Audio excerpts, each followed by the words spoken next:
আসসালামু আলাইকুম রহমতুল্লাহি বরকাতুহু। তো বন্ধুগণ, আশা করি আল্লাহ পাকের অসীম রহমতে সকলেই সহি সালামত আছেন।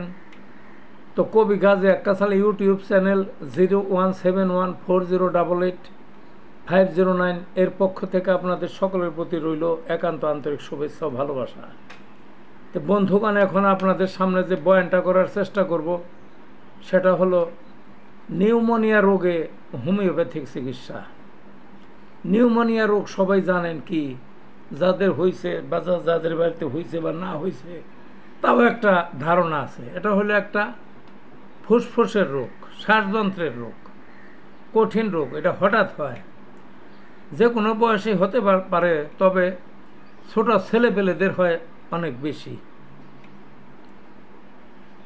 হঠাৎ ফুসফুস প্রদাহ, আগেই বললাম না, ওই জরা জরা ভাব, ঠান্ডা সর্দির ভাব, অর্থাৎ এই ঠান্ডা সর্দি ইত্যাদি লাগলে যে অবস্থা, এই অবস্থা কিন্তু তাড়াতাড়ি একটা ডেঞ্জার অবস্থা ধারণ করে। কি অবস্থা? ঘন ঘন শ্বাস ফেলে, দম পেতে চায় না, কারো কারো বুকে ঘর ঘর করে, কারো কারো করে না। এমন দ্রুত শ্বাস চলতে থাকে, ওই মনে হয় যে এই শিশুটা বা এই রোগীটা মারা যাবে কিছুক্ষণের মধ্যেই। দম নিয়ে সারতে পারে না, বুঝছেন না? এত দ্রুত চলে, এটা কল্পনাই করা চলে না। তখন তো মানুষ দিশেহারা হয়ে যায়, কি করবে না করবে। কিন্তু হোমিওপ্যাথিকের এত ভালো চিকিৎসা আছে যা বলার মতো না। তা আমি প্রত্যেকগুলো যে ঔষধ আছে, কোনো নামই বলবো না, শুধু দুইটা ঔষধ। এই যে নিউমোনিয়াটা হইল, অর্থাৎ ঠান্ডা সর্দি জরা জ্বরের ভাব যত দূর থাকুক না থাকুক, জ্বরটা তো প্রকট দেখা যায় না, জ্বর অল্প, কিন্তু যে শ্বাসের উপরে শ্বাস, বুঝছেন না, মনে হয় যে মারা যাবে, এমন শ্বাসের উপরে শ্বাস, তখনই মনে করবেন যে নিউমোনিয়া হয়ে গেছে। তখন কাল বিলম্ব না করে হোমিওপ্যাথিকে যে অ্যাকোনাইট ন্যাপ ওষুধটা আছে, অ্যাকোনাইট ন্যাপ ওষুধটা খাওয়াবেন।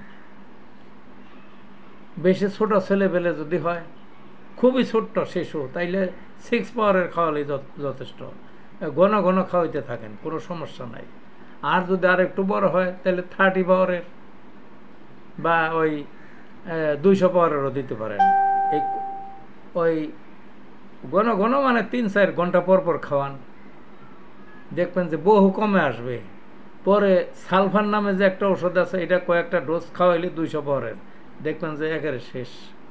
আর এর মানে নিউমোনিয়া তো সারবেই, শেষ হবেই, পার্শ্ব প্রতিক্রিয়াও থাকবে না। কারণ নিউমোনিয়ার চিকিৎসা ভালোভাবে না করলে অনেক দিন একটা পার্শ্ব প্রতিক্রিয়া থাকে। কিন্তু এই যে দুইটা ওষুধ বললাম, অ্যাকোনাইট ন্যাপ খাওয়াবার আগে, তারপরে সালফার, দেখবেন আর মানে এটা তো অতি সহজে সারবেই নিখুঁতভাবে, ভবিষ্যতে কোনো পার্শ্ব প্রতিক্রিয়াও কোনো দিন হবে না, বুঝছেন না? কাজেই ওই আসেন হোমিওপ্যাথিকের অধীনে আমরা এসে নিউমোনিয়া রোগকে স্বাচ্ছন্দ্যে মোকাবেলা করি। ধন্যবাদ।